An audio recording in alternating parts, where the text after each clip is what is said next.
Bhavnagar Ghogha road police પેટ્રોલિંગમાં હતી ત્યારે મળેલી બાતમીને પગલે શહેરના આડોડિયાવાસમાં એક રહેણાંકી મકાનમાંથી દારૂ ઝડપી લેવામાં આવ્યો હતો।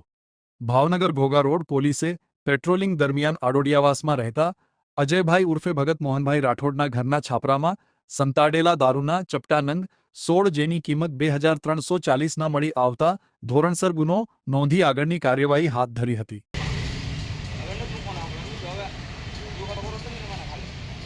ફરિયાદ કરેલી છે ગાડી જ્યારે પકડી ન્યાજ માટે ગાડી